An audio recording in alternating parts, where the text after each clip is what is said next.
नमस्कार। मैं धनंजय कुमार।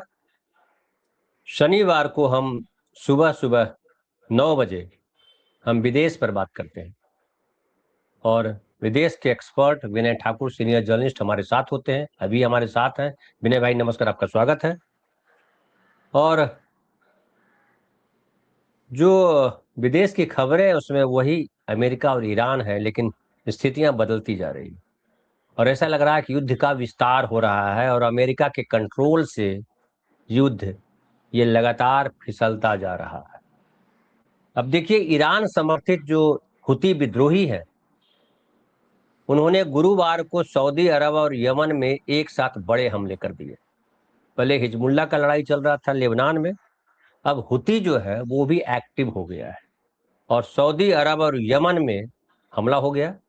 और इस हमले की वजह से 58 सैनिक यमन सरकार में जो यमन के हैं वो मारे गए, दर्जनों घायल हुए हैं। और दूसरा हमला जो हुआ सऊदी के नजरान में हुआ, जिसमें 11 नागरिक घायल हुए। इनमें 7 सऊदी के, एक यमनी, 2 मिस्री, एक पाकिस्तानी नागरिक है। और इसके बाद कहा जा रहा है कि ये पाकिस्तान, चूंकि अब युद्ध का बढ़ता जा रहा है, जो मैं बात कर रहा था, तो पाकिस्तान जो है, जो सऊदी नेतृत्व वाला जो नौसैनिक गठबंधन है, उसमें पाकिस्तान शामिल है। और अब वो हुती जो लाल सागर में हुती हमलों से निपटने के लिए सऊदी के साथ पाकिस्तान भी जा रहा है। तो यानी पाकिस्तान भी अब लपेटे में आ रहा है। युद्ध की जो जमीन है वो बढ़ती जा रही है। उसके अलावा देखिए, जो हॉर्मुज की कंडीशन है, और हॉर्मुज पे आपको पता है कि लंबे समय से हॉर्मुज वाला चल रहा है मामला। अब लेटेस्ट खबर यह है कि बुधवार को सिर्फ 2 जहाज गुजरे, जबकि तनाव से पहले यहां रोज 130 से 140 जहाज गुजरते थे। यानी अमेरिका की कुछ चल नहीं पा रही है। और अब ये हुआ है कि बाल अल मंदेब जो दूसरा रास्ता है, वहां भी ट्रैफिक लगातार घट रहा है। और मतलब ईरान के समर्थक जो है वहां भी घेराबंदी कर रहे हैं, ईरान घेराबंदी कर रहा है। और अब जो है चिंतित हैं, दुनिया के 8 बड़े शिपिंग संगठनों ने यूनाइटेड नेशंस और आईएमओ से अपील की है कि हॉर्मुज स्ट्रेट से गुजरने वाले जहाजों पर किसी तरह का टोल या सर्विस शुल्क न लगाया जाए। उनका कहना है कि इससे शिपिंग महंगी होगी और वैश्विक महंगाई बढ़ेगी। लेकिन जो ईरान है वो जॉर्डन के साथ मिलकर के तय कर चुका है कि हम यहाँ से गुजरने वाले जहाजों से फीस लेंगे। और देखिए, मैं एक पढ़ रहा था, उसमें था कि शिकागो यूनिवर्सिटी के एक प्रोफेसर है रॉबर्ट पेप, वो कह रहे हैं कि अमेरिका के पास अब 2 रास्ता है। एक रास्ता है पीछे हटने का, और अगर पीछे हटता है तो ईरान का असर बढ़ सकता है। दूसरा रास्ता है सैन्य कार्रवाई करने का, जिसकी धमकी लगातार ट्रंप देते रहते हैं। उसको लेकर के प्रोफेसर पेप कह रहे हैं कि सैन्य कार्रवाई अगर बढ़ाता है अमेरिका तो ये संघर्ष और लंबा हो सकता है। तो मतलब ये है कि ये जो अहंकार की लड़ाई थी ट्रंप की, ट्रंप ने जो लड़ाई छेड़ी, वो समाप्त होने के बजाय उसकी आग फैलती जा रही है। और अब ऐसा लग रहा है कि पूरी दुनिया इसकी चपेट में होगी। कुछ देश आमने सामने होंगे और महंगाई का सामना तो पूरी दुनिया को करना पड़ेगा। क्या ये तृतीय विश्व युद्ध की तरफ बढ़ता जा रहा है? ये भी एक बड़ा सवाल है। हमारे साथ विनय भाई हैं, आप तमाम साथी हैं, आप सबको नमस्कार, आप सबका स्वागत। विनय भाई, क्या लग रहा है, क्या तृतीय विश्व युद्ध की तरफ हम बढ़ रहे हैं? निश्चित तौर पर ये जो लड़ाई जो है ये देखिए, इस लड़ाई के जो तमाम पहलू हैं। एक लड़ाई जो लड़ी जा रही है हथियारों के, जो आप देख रहे हैं, मिसाइलें चल रही है, ड्रोन्स उड़ रहे हैं, उन पे हमले हो रहे हैं, इंफ्रास्ट्रक्चर पर अटैक हो रहा है, एक वो लड़ाई चल रही है। दूसरे स्तर पर लड़ाई चल रही है, जो आर्थिक मोर्चे पर लड़ाई चल रही है। और तीसरे स्तर पर जो लड़ाई चल रही है वो कूटनीति का स्तर पर। ये लड़ाई जो है, जितना ही शॉर्ट टर्म इसके जो रिपरकशन है, उतने लॉन्ग टर्म रिपरकशन है। और सबसे बड़ी बात है कि इस युद्ध में कौन किसके साथ खड़ा है इसका अंदाजा करना बहुत मुश्किल है, ठीक है ना। लोग एक दूसरे के साथ हैं लेकिन बंधे हुए नहीं है, ठीक है ना। और इसीलिए वो कहा भी जा रहा है कि जो है ये जो दौर जो है वो डीकपलिंग का है ना। डीकपलिंग का है मतलब हम फ्री हैं, हम दो साथ में हैं, पर अगर कोई कंटिंजेंसी आती है तो हम तभी उस पे एक्ट करेंगे जो हमको सूट करता है। जैसे हम सब जानते हैं कि ईरान और चीन के बीच में गहरे रिश्ते हैं, उनका लॉन्ग टर्म जो है वो टाई अप है, कॉन्ट्रैक्ट है फ्यूल सप्लाई का, है ना। और उनके लिए क्रूशियल है चाइना के लिए, क्योंकि वो जो लो कॉस्ट फ्यूल अगर उनको मिलेगा, और चाइना जो है को जितने पैमाने पे एनर्जी चाहिए, और चाइना को जिस जो पावर हाउस है, इकोनॉमिक पावर हाउस है, उसके लिए जितने बड़े पैमाने पर और जितने सस्ते में उनको ऑयल चाहिए, वो उनके लिए क्रिटिकल है। अगर वो नहीं मिलेगा तो उनका कॉस्ट बढ़ेगा। और चूंकि चाइना जो है हेविली एक्सपोर्ट ओरिएंटेड कंट्री है, मैन्युफैक्चरिंग बेस है, तो जैसे ही उसका कॉस्ट बढ़ेगा वो उनकी कॉम्पिटिटिव एज खत्म होगी, है ना, कम होगी, और उसका नुकसान जो है सारे उस पे होगा। लेकिन इस तमाम उकसावे के बावजूद जो है चीन ईरान के साथ है भी और नहीं भी है। मतलब चीन इतनी बुरी तरह से, ईरान इतनी बुरी तरह से पिट रहा है, उसके राष्ट्र प्रमुख की हत्या कर दी गई, इसके बावजूद चीन जो है वो ईरान के बगल में जाकर के नहीं खड़ा होगा। यही हालत रूस की है। रूस भी ईरान के साथ है, क्योंकि रूस यूक्रेन युद्ध में जो है, जब रूस को बहुत मदद की जरूरत थी, ईरान ने उनको शाही ड्रोन दिया और उनको वार में वापस लेकर के आया, ठीक है ना। इसके बावजूद ऐसा नहीं है कि रूस ने डायरेक्ट दखल दी। कई बार धमकियों का स्वरूप आया कि उन्होंने वो जो डूम्सडे बॉम्बर प्लेन को वहां ला करके ईरान में खड़ा कर दिया, जो न्यूक्लियर हमले के समय में भी जो है वो इफेक्टिव कम्युनिकेशन कंट्रोल कर सकता है। इस लड़ाई में जो सबसे जो जो बात जहां फंस गई अमेरिका की, वो ये कि उनके पास में ये तय नहीं था कि कितनी दूर जाके हमको वापस आना है, ठीक है ना। और जो पहले से चीजें तय थी उससे अलग, हर वार में जैसे होता है सरप्राइज आते हैं, ठीक है ना। दो देश लड़ते हैं, कागज पे लगता है एक देश बहुत मजबूत है, लेकिन अचानक से वो नहीं जीत पाता है। तो मुझे लगता है, या जो तमाम मिलिट्री एक्सपर्ट भी कहते आ रहे हैं, कि ईरान ने इस युद्ध की आशंका बहुत पहले से देख करके काफी लंबे अरसे से इस युद्ध के लिए अपनी कमर कसी और तैयारी की। और उसने लड़ाई के जो जो जिस तरह से उन पे हमला हो सकता था, उस लड़ाई का तरीका ही बदल दिया। मतलब उनको पता है कि हमारी एयरफोर्स मजबूत नहीं है, हमारी नेवी मजबूत नहीं है ना। तो उन्होंने जो है अपने जो मुख्य हथियार थे सबको जमीन के अंदर किया, ठीक है। छोटे और तेज गति वाले हथियारों का इस्तेमाल किया, है ना। और जो वॉरफेयर है उसमें गुरिल्ला स्टाइल में वॉरफेयर का उनका वो आया। तो जहां चाह करके भी अमेरिका ऊपर से तो हमले करके तेजी से बहुत सारे संगठनों को वो इंफ्रास्ट्रक्चर को नुकसान तो पहुंचा रहा है, लेकिन जितनी आशा थी अमेरिका को कि वो ईरान का रिजॉल्व तोड़ देगा, ईरान कोलैप्स कर जाएगा, तो उनके जो एसेट थे, सिक्योरिटी एसेट जो ईरान के अंदर थे, उन्होंने पिन पॉइंट एक्यूरेसी तो हाई वैल्यू टारगेट की दी, वो किलिंग तो कर पाए। लेकिन जो आम लोग थे, आम लोगों की राय नहीं बदल पाए, और इस युद्ध का नतीजा ये हुआ कि वो जो है और भी मजबूती से उनके पीछे खड़े हो गए जो लोग लड़ रहे थे। और दूसरी बात कि उन लोगों की आवाज कमजोर पड़ गई जो बातचीत के जरिए जो और कंसेशन दे के ईरान अमेरिका को इसको करने। ईरान ने इस बात की पहचान की कि वो लड़ाई में, सीधी लड़ाई में हथियारों के दम पे अमेरिका से नहीं जीत सकता है। तो उस ईरान ने सैनिक उपकरण की से ज्यादा पॉलिटिकल जो तैयारी है उसका इस्तेमाल किया। ईरान ने जो है इस लड़ाई को और फैला दिया, ठीक है ना।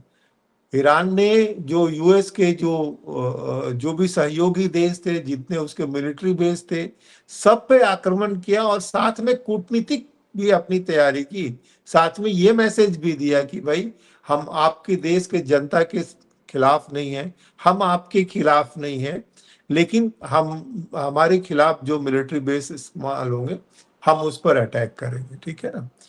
अब इसने अमेरिका की जो रणनीति थी उसको कहीं ना कहीं उलझा करके रख दिया। अब जो क्रिटिकल, और दूसरी बात यह कि ईरान ने अपनी जो मिलिट्री स्ट्रेंथ जो दर्शाया कि वो ईरान से लेकर डिएगो गार्सिया तक अटैक करने की क्षमता उसने दिखाई, जबकि पहले ईरान ने घोषणा किया था कि उसने अपने मिसाइल की क्षमता जो है 2000 किलोमीटर तक की रखी है, वही उनका अल्टीमेट लिमिट है।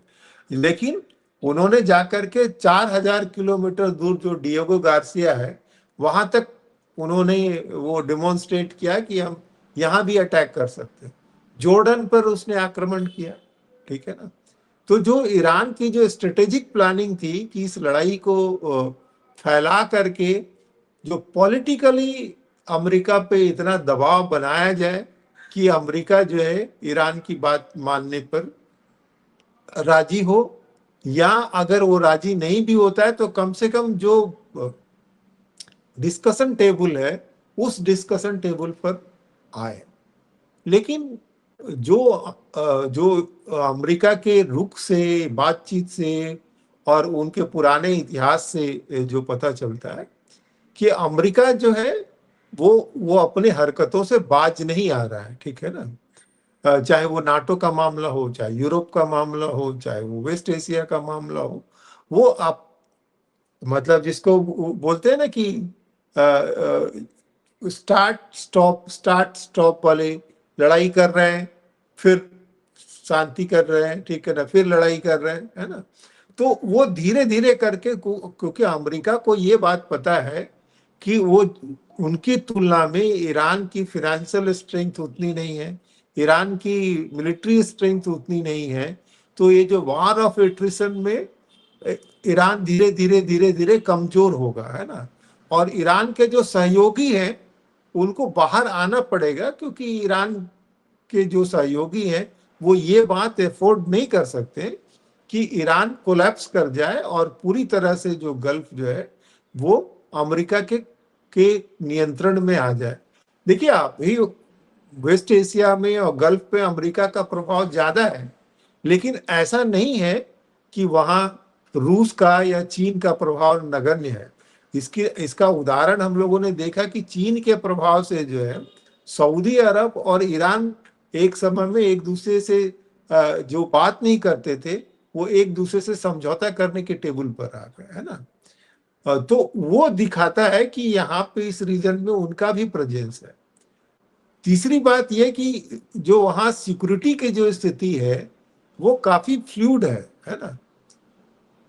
तो ईरान का वार जो अमेरिका के साथ चल रहा है उसमें जो सवाल हैं जो हल होने हैं वो सवाल इतनी आसानी से हल नहीं होंगे। क्यों?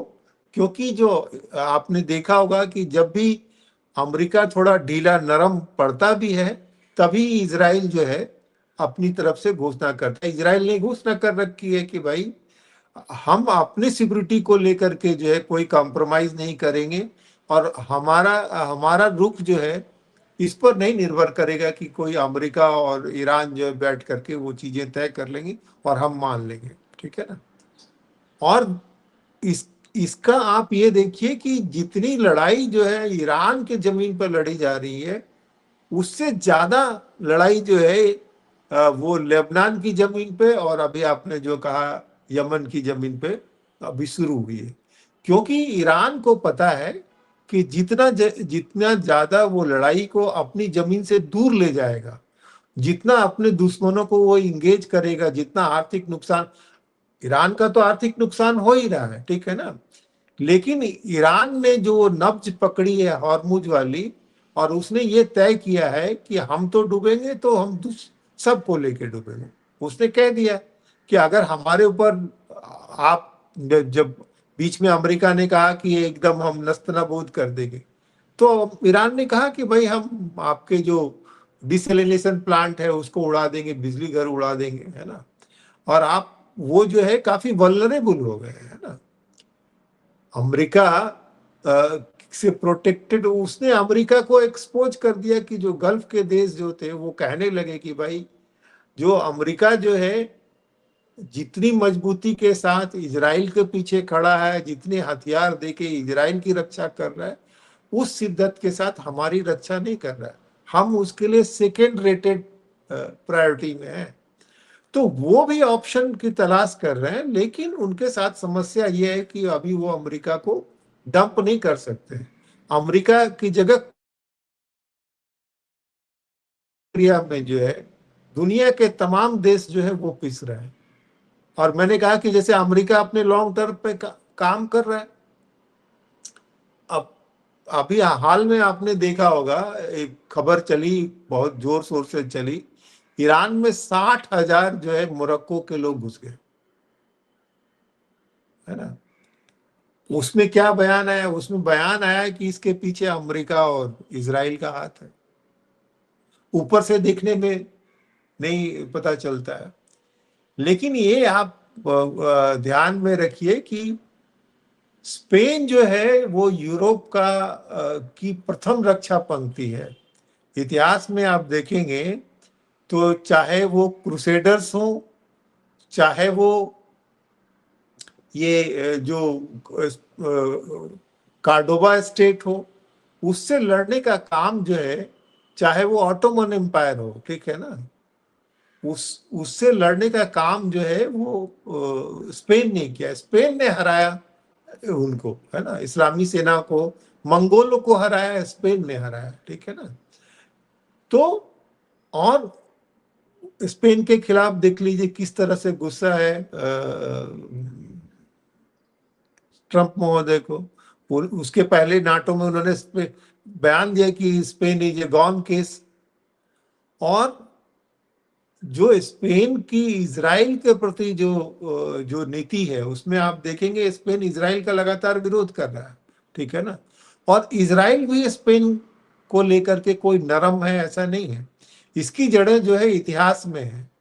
जो मैंने कार्डोबा की बात की, जब कार्डोबा में इस्लामिक साम्राज्य था, कार्डोबा जब गिरा,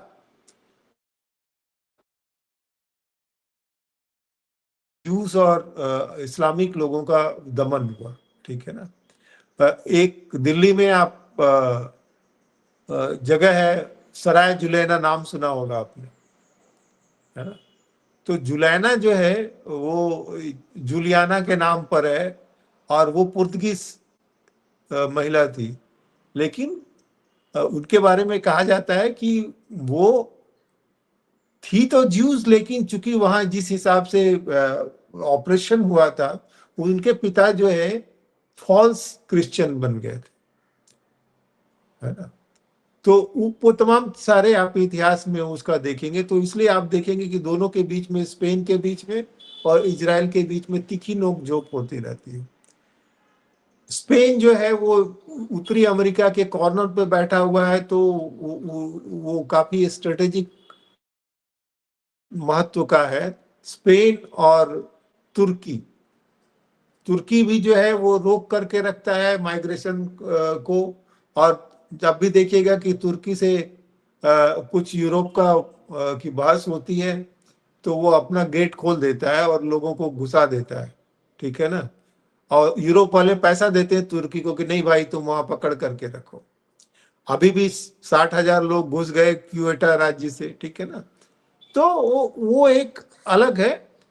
पर ये जो लड़ाई, मैं उसका यही कह रहा हूं कि ये जो लड़ाई हो रही है, इस लड़ाई से जो वर्ल्ड के जो मैन्युफैक्चरिंग सेंटर्स थे, ठीक है ना, और जो बड़े विकासशील देश है, ये जैसे साउथ एशिया में इंडिया हुआ, चाइना हुआ, साउथ ईस्ट एशिया के जो देश है, साउथ ईस्ट एशिया के देश हैं जो बड़े पैमाने पे मैन्युफैक्चरिंग का काम करके यूएस की इकोनॉमी को या वर्ल्ड की इकोनॉमी को सपोर्ट करने का काम करते हैं।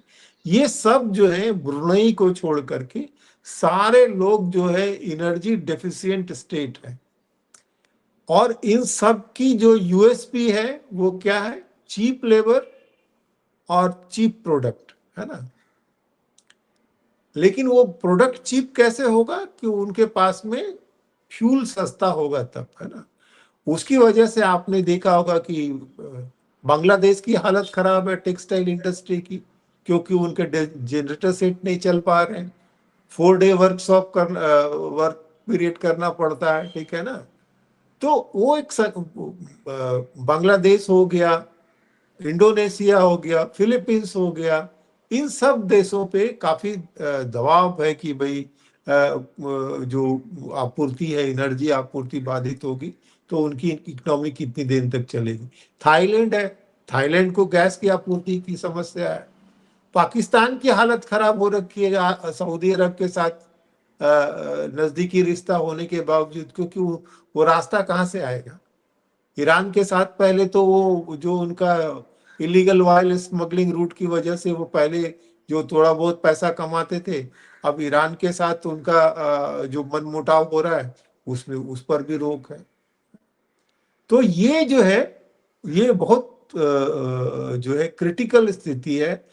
उसके अलावा गल्फ जो है, गल्फ सिर्फ तेल के लिए नहीं इम्पोर्टेंट है, उसकी जो ज्योग्राफिकल लोकेशन है उसकी वजह से वो बहुत बड़ा एक ट्रांसपोर्ट हब है।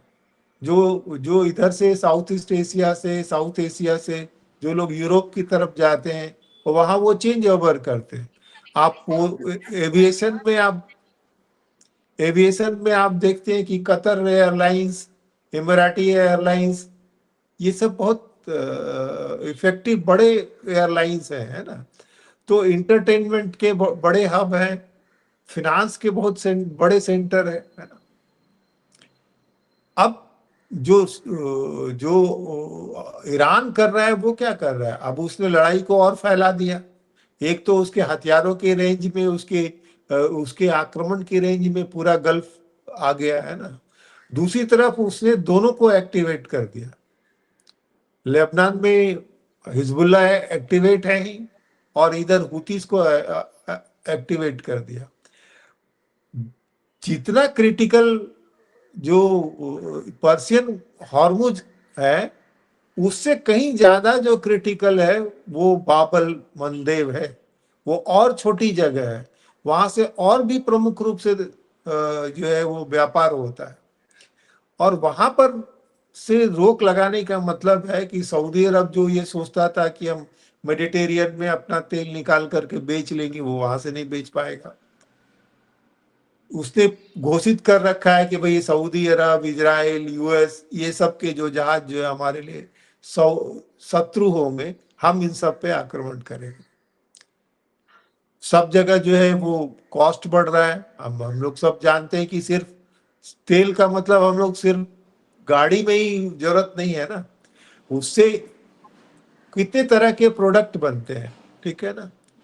फिर जो गैस, जो हीलियम गैस जो इतना क्रिटिकल है मेडिकल इंडस्ट्री के लिए, जितना एमआरआई होता है उसके जो मैग्नेटिक रेजोनेंस इमेजिंग जो हर बड़े अस्पताल में चाहिए होता है, उसको उसके लिए हीलियम की जरूरत होती है। जो चिप्स बनते हैं उसको कूल करने के लिए हीलियम की जरूरत होती है। ये सब जो है वो कतर सबसे बड़ा सप्लायर है उसका, उसके बाधित होने से ये सारी चीजें प्रभावित होगी। फर्टिलाइजर, हम सब जानते हैं कि गल्फ को भी चाहिए फूड और हमको चाहिए फर्टिलाइजर। अब जब आप वो रोक देंगे तो दोनों ही जगह जो है वो समस्या है। पर उससे भी बड़ी बात ये है कि इस युद्ध ने एक ऐसे दिशा में दुनिया को धकेल दिया है कि जहां जिस बात में लेकर के आम सहमति थी कि ये जो अंतर्राष्ट्रीय जल मार्ग है ये सबों के लिए है, वहां ईरान चाहे वो स्ट्रेटेजिक थिंकिंग के तहत, चाहे वो मजबूर होकर के, अब वहां वो टोल लगाने की बात कर रहा है, ठीक है ना। अब वो टोल लगाने की, जब एक बार वो टोल वहां लगने की बात होगी, तो पहली बात तो ये होगी कि जो उससे प्रभावित देश है उसको एक्सेप्ट करेंगे कि नहीं करेंगे, ठीक है ना। ओमान ने कोशिश की थी कि उसके कोस्ट से जहाज निकल जाए, ईरान ने वहां स्ट्राइक करके उस कोशिश को नाकाम कर दिया। अमेरिका को लग रहा है कि कितने दिन तक हम यहाँ जहाज लेकर के बैठे रहेंगे, ब्लॉकेड करेंगे। उसने कोशिश की कि भाई मान जाए ईरान, और ओमान के साथ साथ सऊदी अरब, कतर, ये सब मिलकर के समझौता कर लें, कोई रास्ता निकल जाए। लेकिन ईरान इस बात के लिए राजी नहीं लगता है कि यूएस के द्वारा किसी समझौता को वो, और उसके जो जो सहयोगी हैं उसको किसी तरह के समझौते में शामिल करे, क्योंकि उनका जो है उसका अविश्वास जो है अमेरिका पर और सऊदी अरब पर, दोनों पर है कि ये हमको जी कभी भी जो है हमारे हितों को नुकसान पहुंचा बिल्कुल सकते हैं। बिल्कुल। एक महत्वपूर्ण बात है जिस पर 2-4 मिनट आपकी जरूरत है, 26 मिनट तो हो गया हमारी बातचीत को। वो ये है कि मोदी जी खुद इन्फॉर्म कर रहे हैं और कह हाँ, रहे हैं कि I received a phone call from the prime minister of Israel Benjamin हाँ, Netanyahu. We reviewed the progress across various aspects of the special strategic partnership between India and Israel, which continues in strengthen and develop steadily. तो ये जो है भारत और Israel के बीच जो ये प्रधानमंत्री जी कह रहे हैं कि हमारी उनकी बातचीत हुई कि कैसे मजबूत किया जाए, फिर तो भारत भी इसमें कहीं ना कहीं शामिल हो जाएगा, क्योंकि जब इजराइल से इसकी दोस्ती बढ़ती जा रही है तो जो ईरान है उसकी नजर में तो भारत भी है। आप डायरेक्ट आइए मत आइए। धनंजय भाई, ये जो इजराइल के साथ जो दोस्ती है वो शेर की सवारी है। आप एक बार जब उस पर सवार हो जाते हैं तो उससे उतर नहीं पाएंगे, ठीक है ना। जब अमेरिका नहीं उतर पा रहा है तो आप कैसे उतरिएगा।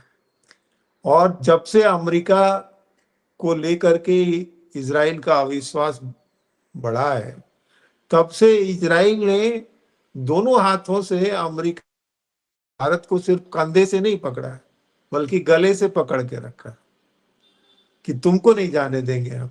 और मोदी जी गर्व फील कर रहे हैं कि इजराइल से हमारी दोस्ती है।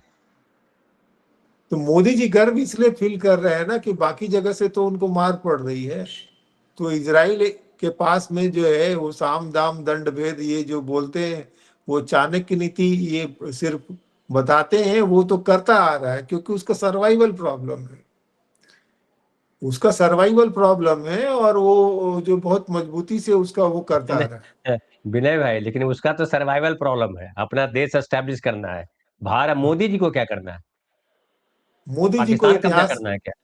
मोदी जी को इतिहास में अपना नाम दर्ज करना है। उनको लगता है कि वो जाते जाते जो है पाकिस्तान ऑक्युपाइड कश्मीर पे वो हमला करके वो जीत लेंगे, और हमेशा हमेशा के लिए जो है इंदिरा गांधी की लकीर को छोटा कर देंगे। तो और ये क्या ये तो ये क्या आपको लगता है कि अगर पाकिस्तान पे हमला करेंगे तो चीन जो है आपका चेहरा देखता रहेगा? अभी ऑपरेशन सिंदूर किया था, उसमें चीन ने क्या नहीं किया? हाँ, तो ये उसका भ्रम बनाए रख रहे हैं ना वो ये हमला करके जीत पाएंगे नहीं जीत पाएंगे उनको मतलब नहीं है। लेकिन ये जो है हमला करने का जो इंटेंट दिखाते हैं, और अपना नाम जो है वो शहादत वाली लिस्ट में शामिल करना चाहते हैं ना। जी और ठीक है। पूरी तरह से जो है देश का जो नेचर जो है ना उसको चेंज करने के मूड में है ना।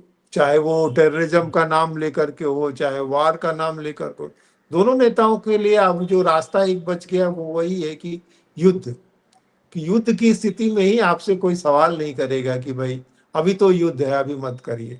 आप देखते हैं कि हम्म। उसके मौके पर बाद में जितनी फजीहत हो। नहीं, फजीयत क्या, फिर तो देश ही बर्बाद कर देंगे तो देशभक्ति सब गायब हो जाएगी। बहरहाल हाँ, देखते हैं क्या होता है, लेकिन जो स्थिति है वो भयावह है, दुनिया के लिए भी और हमारे भारत के लिए भी। प्रधानमंत्री जिस बात से खुश हो रहे हैं कि इजरायल के प्रधानमंत्री नेतन्याहू ने उनसे फोन पर बात की, लेकिन ये बात करना, जैसा कि विनय भाई भी बता रहे हैं, बेहद खतरनाक है। हमारा गला जो है फंसता जा रहा है। बहरहाल आगे देखते हैं क्या होता है। बहुत बहुत धन्यवाद विनय भाई, बहुत बहुत धन्यवाद। आप तमाम साथी जो देख रहे थे कार्यक्रम, उनका भी आभार। और मिलते हैं फिर शाम की चौपाल में।